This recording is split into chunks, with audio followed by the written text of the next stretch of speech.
Hello everyone, welcome to Sneha History Classes. I hope you all are doing well. आज इस video में हम बात करेंगे एडमिनिस्ट्रेशन अंडर राष्ट्रकूटाज। तो इससे पहले भी एक वीडियो आ चुकी है जिसमें मैंने इसके already king council of ministers कुछ जो पार्ट है एडमिनिस्ट्रेशन के that I have already discuss. और इस वीडियो में जो हम रिमेनिंग पार्ट्स हैं उसको डिस्कस करेंगे। तो बहुत कुछ है जानने को, चलिए शुरू करते हैं। So we have already discussed about the introduction. This is the map of Rashtrakuta dynasty. We have discussed different rulers of the Rashtrakutas dynasty. And हम बात कर रहे थे एडमिनिस्ट्रेशन के बारे में, तो थोड़ा सा ओवरव्यू कर लेते हैं फिर कंटिन्यू करेंगे आगे। तो जो राष्ट्रकूटा एडमिनिस्ट्रेशन है आप देखेंगे इट वाज नॉट सेंट्रलाइज्ड, और जो किंगडम है वो डिफरेंट प्रोविंसेस में डिवाइडेड है, और वहाँ पे एडमिनिस्टर करने के लिए ऑफिसर्स जो है वो किंग नॉमिनेट करता है। तो अगर हम किंग की बात करें एडमिनिस्ट्रेशन में सबसे पहले, तो king was the fountain head of all the power, तो उसके पास सारी पावर है। और जो किंगशिप है वो आप देखेंगे हेरिडिटरी है, और जो एल्डेस्ट सन है वो सक्सीड करता है थ्रोन को।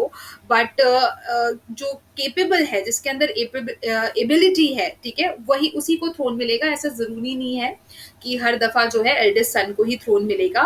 इसके साथ साथ आप देखेंगे जो किंग है वो काफी हाई साउंडिंग टाइटल्स अज्यूम करता है, जैसे कि महाराजा धिराज, परम भतरका, धरा वर्षा, अकाल वर्षा। तो इस तरीके के हाई साउंडिंग टाइटल्स उसने अटेन किए हैं। एंड जो राजा है वो जो है धर्म के अकॉर्डिंगली रूल करता है। इसके बाद हमने बात करी थी मिनिस्टर्स को के बारे में। तो जो मिनिस्टर्स हैं वो एडमिनिस्ट्रेशन में हेल्प करते हैं राजा की, और इसमें से एक बहुत ही इंपॉर्टेंट ऑफिशियल है जिसको बोला जाता है अमात्या। तो ये एक हाईएस्ट ऑफिशियल है, इसको मंत्री या सचिव भी बोला जाता है। इसके अलावा भी और बहुत सारे मिनिस्टर्स हैं, जैसे कि आप देखोगे प्राइम मिनिस्टर या अदर मिनिस्टर्स जो कि हेल्प करते हैं in the process of administration. और ये जो है ये मिनिस्टर्स इनकी कॉम्पिटेंसी, प्रोफिशिएंसी और इनकी जो समझ है पॉलिटिकल और मिलिट्री मैटर्स में, उसके उसको देखते ही उन सबको देख के ही इसको अपॉइंट किया जाता है। एंड इसके बाद आपको जो मिनिस्टर्स हैं उनमें हायरार्की देखने को मिलेगी। और एक इम्पॉर्टेंट ऑफिशियल था उस समय पे, एक इम्पॉर्टेंट ऑफिसर था जिसका नाम था महासानिधि विग्रहिका, और he was the minister for piece and war. इसके अलावा और भी बहुत सारे मिनिस्टर्स हैं। और इसके बाद हमने नेक्स्ट बात करी थी वासल स्टेट्स की। तो वासल स्टेट आप देखोगे यहाँ पे फ्यूडेटरीज फैमिलीज होती हैं, और ये हेरिडिटरी है, और ये एक इंडिपेंडेंट किंगडम की तरह फंक्शन करती है। But they accepted the overlordship of the Rashtrakutas ruler. तो ये फ्यूडेटरी रूलर्स है जो कि एक अपनी आर्मी मेंटेन करते हैं, खुद इनका एक अपना मशीनरी है, जहाँ पे आप देखेंगे कि अपना कोर्ट है, खुद ही कलेक्शन करते हैं रेवेन्यू का। तो एक छोटे किंगडम की तरह ये काम करते हैं। और जो एनुअली जो राष्ट्रकूटा रूलर्स हैं उनको ट्रिब्यूट पे करते हैं, इसके साथ साथ मिलिट्री को मेंटेन करते हैं। तो युद्ध के समय पे वो राष्ट्रकूटा जो रूलर्स हैं उनको मिलिट्री प्रोवाइड करते हैं। और इसके साथ साथ वो कोर्ट में जो किंग का कोर्ट है उसमें अपने रिप्रेजेंटेटिव टाइम टू टाइम भेजते रहते हैं। तो ये कुछ काम है वैसे स्टेट्स के। अब हम बात करेंगे डायरेक्टली एडमिनिस्ट्रेड एरियाज। तो ये अब हम डिटेल में करेंगे। डायरेक्टली एडमिनिस्ट्रेड एरियाज में क्या आता है, बेसिकली देखिए अगेन जो एडमिनिस्ट्रेशन का प्रोसेस है उसको स्मूदन करने के लिए जो किंग है उसने एम्पायर को डिफरेंट एरियाज में डिवाइड किया गया है, जिससे कि एडमिनिस्ट्रेशन आसानी से हो सके। तो आप देखेंगे जो टेरिटरी है which was placed under the direct control of the central government, it was divided into the rashtras. तो आप देखोगे कि जो एरिया है वो एम्पायर है वो राष्ट्र में डिवाइडेड है। और जो राष्ट्र के हेड को बोलते हैं राष्ट्रपति, आप देख सकते हैं पिंक कलर में मैंने अलग से हाईलाइट किया है। तो डायरेक्टली एडमिनिस्ट्रेड एरियाज है उसमें सबसे पहले आता है राष्ट्र, और राष्ट्र के हेड को बोला जाता है राष्ट्रपति। और इसके पास आप देखेंगे काफी वास्ट पावर्स हैं, और ये दोनों का सिविल और मिलिट्री एडमिनिस्ट्रेशन दोनों का इंचार्ज है। इसकी ड्यूटी है to maintain peace and order in his area. और इसके साथ साथ वो जो वैसल चीफ्स हैं उनके ऊपर भी ध्यान रखता है, उनके ऊपर भी नजर रखता है। अगर वो कोई रिबेल कर दें तो फिर इसका काम है कि उसके रिबेलियन को सप्रेस करना। इसके बाद जो राष्ट्रपति है उसके पास एक अपनी आर्मी है, बड़ी आर्मी है, एंड इसके साथ साथ ही is also in charge of the financial administration. तो वो रेवेन्यू, जो उसकी ड्यूटी है to collect the land revenue. इसके बाद जो लैंड से रिलेटेड जो भी रिकॉर्ड्स हैं वो भी वो मेंटेन करता है कि जो विलेज जो लैंड्स हैं विलेजेस में, और जो रेवेन्यू है बेसिकली टेम्पल्स और ब्राह्मण को कितना रेवेन्यू जो है वो ग्रांट किया गया है, उन सब चीज़ों का भी रिकॉर्ड ये रखता है। इसके साथ साथ जो राष्ट्र है वो फर्दर आप देखेंगे विश्व में डिवाइडेड है। सबसे पहले राष्ट्र, उसका हेड है rashtrapati, it is further divided into विश्व, और इसके हेड को बोलते हैं विश्वपति। तो विश्वास जो है it consisted of 1000 to 4000 villages. तो एक विश्व में 1000 से 4000 तक गांव आते हैं। एंड इसकी ड्यूटी क्या है, जो कि राष्ट्रपति की पावर है राष्ट्र में, सिमिलरली आप देखोगे विश्वपति वही सेम पावर एंजॉय करता है अपने एरिया में विश्व में। और इसकी ड्यूटी है to collect the land revenue, ठीक है, रेवेन्यू कलेक्शन करता है। और ये रेवेन्यू कलेक्शन किसके हेल्प से करता है, रेवेन्यू ऑफिसर्स के। तो इसके हेल्प के रेवेन्यू ऑफिसर्स हैं जिनको बोला जाता था नाल गवंडास और देश ग्रमा कुताज, ठीक है। तो इन नामों से उनको बुलाया जाता था। और ये जो ऑफिसर्स थे they were paid in the form of rent free land. तो इनकी जो रिम्यूनरेशन है वो किस तरीके से पे की जाती थी, रेंट फ्री लैंड देके। इसके अलावा जो ये विश्वपतिज है they enjoyed feudatory status like provincial governors. तो अच्छी एक इनकी भी एक पोजीशन थी, हायर पोजीशन थी। तो प्रोविंस में जो गवर्नर है वो भी काफी वास्ट पावर एंजॉय करता है। उसी तरीके से आप देखेंगे विश्वपति है वो भी इन पावर एंजॉय करता था, अपनी मिलिट्री मेंटेन करता था। इसके बाद नेक्स्ट हम बात करेंगे भुक्ति की। सो जो विषय है, देखिए राष्ट्र जो है वो डिवाइडेड है विषयास में, एंड देन विषयास जो है आगे चलकर डिवाइडेड है इन नंबर ऑफ भुक्तिज। और फिर आगे आप देखोगे जो भुक्तिज हैं वो आगे डिवाइडेड है विलेजेस में। तो जो भुक्ति है उसके हेड को बोला जाता था bhogpati. So the smallest component of the administrative hierarchy was the village. सबसे छोटी तो विलेजेस है, उससे पहले आती थी भुक्ति। और एक भुक्ति के अंदर आप देखेंगे there were 50 to 70 villages. And bhogpati जो है उसको कौन अपॉइंट करता था, it was directly appointed by the central government. तो भोगपति की रिस्पॉन्सिबिलिटी सीधा आप देखोगे सेंट्रल गवर्नमेंट उसको संभालती थी और वही उसको अपॉइंट करती थी और वही इसके ऊपर नजर भी रखती थी। इसके बाद नेक्स्ट हम बात करेंगे विलेज की। तो विलेज के हेड को बोला जाता था ग्रामुक्ता, जो कि रिस्पॉन्सिबल था for maintaining law and order in villages. इसके बाद उसकी ड्यूटी होती थी to collect the land revenue. और जो रेवेन्यू वो कलेक्ट करता था उसके बाद उसकी ये भी ड्यूटी होती थी कि वो उसको रॉयल ट्रेजरी में जाके डिपॉजिट भी करवाए। इसके बाद जो अगर इसकी रेम्यूनरेशन की बात करें, तो मतलब बेसिकली इसकी सैलरी की बात करें, तो एक ग्रामुक्ते का काम, ग्रामुक्ता को क्या रेंट फ्री लैंड दे दी जाती थी, ठीक है, और वो उसकी रिम्यूनरेशन होती थी। इसके साथ साथ assignment of some petty taxes paid in cash. तो this was the remuneration of gramukta. Now जो विलेज अकाउंटेंट होता था he was responsible for keeping the accounts of income and expenditure and carrying on correspondence. तो कितना income जो है गांव से वो कलेक्ट हो रही है, इसको कहाँ स्पेंड किया जा रहा है, तो इस सब का रिकॉर्ड कौन रखता था, विलेज अकाउंटेंट।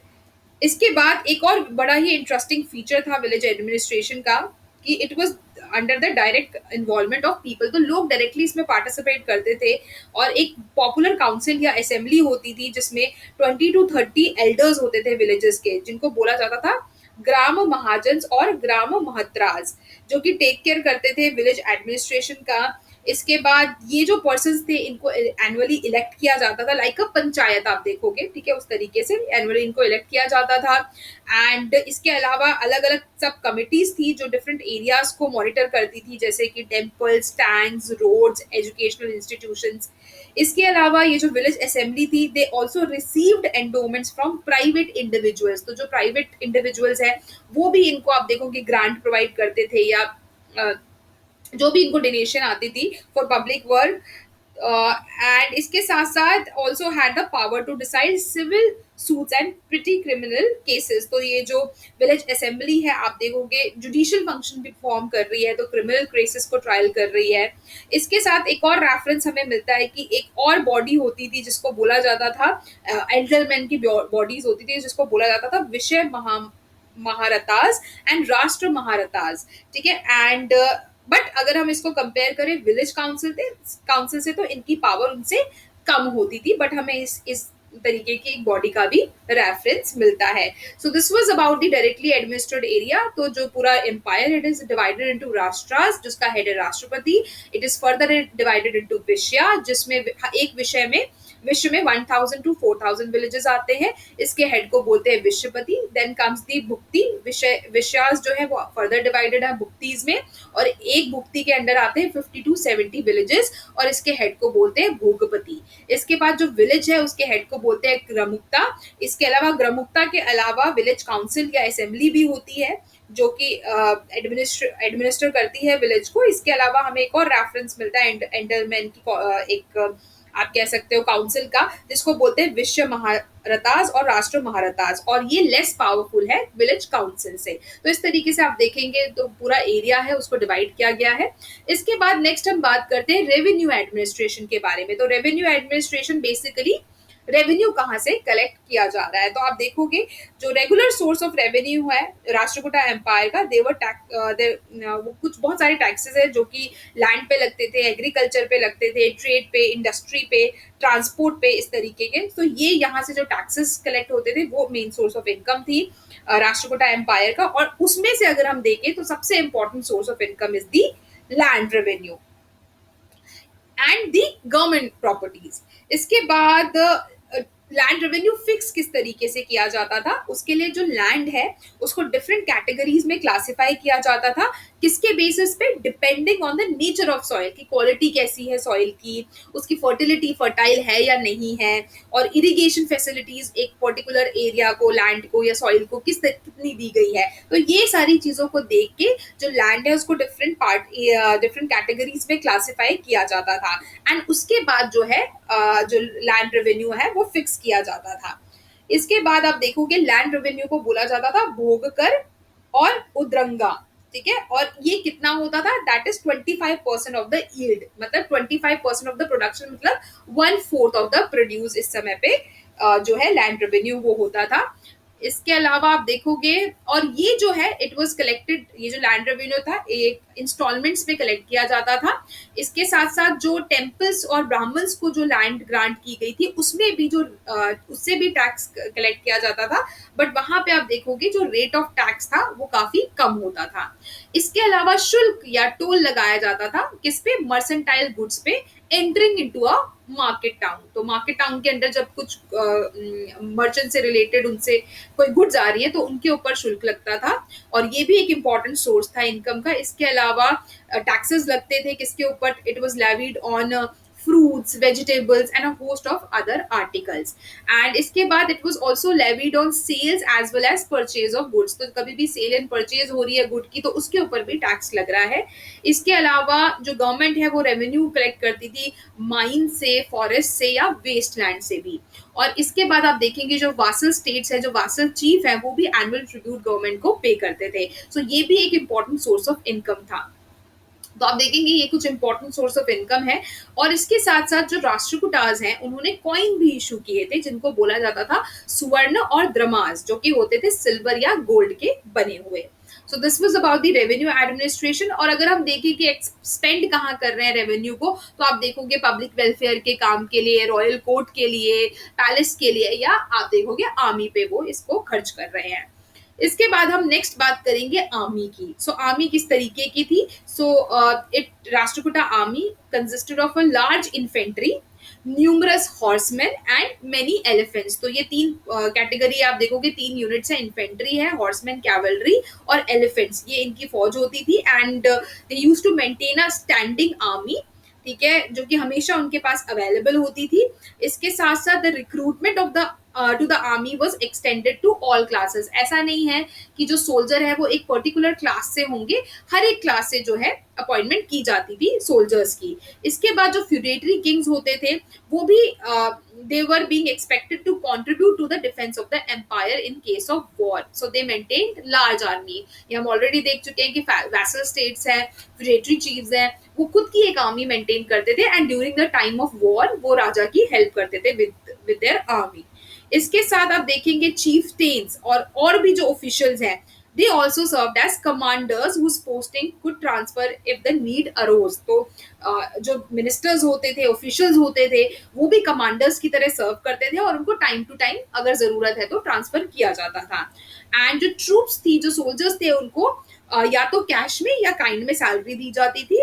एंड इसके अलावा ऑफिसर्स रिक्रूट किए जाते थे जो कि जो डिफरेंट यूनिट्स हैं आर्मी की उनको ट्रेन कर सके। So this was all about the administration under the Rashtrakuta. So इसमें हम देख लेते हैं, हमने एंड में आपने यही लिखना है कि काफी अच्छा एडमिनिस्ट्रेशन था, ठीक है, जिसकी वजह से ये जो एम्पायर है काफी लंबे समय तक लास्ट कर पाया। और इसमें एडमिनिस्ट्रेशन में हमने किंग की बात करी, उसकी मिनिस्टर्स की बात करी, वैसल स्टेट्स की बात करी। हमने देखा कि जो एरिया था वो किस तरीके से डिफरेंट, जो एम्पायर है वो किस तरीके से डिफरेंट एरियाज में डिवाइडेड है, जैसे राष्ट्रकूटाज में, देन विश्याज में, भुक्तीज, विलेजेस में, ठीक है। ये इसलिए किया गया है जिससे कि अगेन एडमिनिस्ट्रेशन आसानी से की जा सके। और आप देखेंगे बहुत सारे ऑफिशियल्स अपॉइंट किए गए हैं जो कि कोशिश कर रहे हैं लॉ एंड ऑर्डर मेंटेन करने का, लैंड रेवेन्यू को एसेस करने का। सो ये सारी चीजें हैं। देन हमने रेवेन्यू एडमिनिस्ट्रेशन की बात करी, जिसमें हमने बात करी कि क्या सोर्स ऑफ इनकम है राष्ट्रकूटा एम्पायर के। तो आप देखोगे लैंड रेवेन्यू इंपॉर्टेंट सोर्स है, इसके बाद इंडस्ट्री, ट्रेड, ट्रांसपोर्ट, ठीक है। तो और आप देखोगे लैंड रेवेन्यू कितना इन पे इम्पोज किया जाता है, 1/4 ऑफ द टोटल प्रोड्यूस। इसके अलावा शुल्क एक तरीके का टैक्स है जो कलेक्ट किया जाता है। आप देखोगे कि जो वैसल चीफ है वो ट्रिब्यूट पे कर रहे हैं। सो ये सारी चीजें हैं। इसके बाद हमने बात करी आर्मी की, तो आप देखेंगे जो आर्मी है उसमें 3 यूनिट है, इन्फेंट्री, कैवलरी एंड एलिफेंट्स। और एक राजा की खुद की स्टैंडिंग आर्मी है, प्लस जो फिडेटरी चीफ्स है वो भी आर्मी प्रोवाइड कर रहे हैं। एंड जो ट्रूप्स हैं उनको कैश और काइंड में सैलरी दी जाती थी।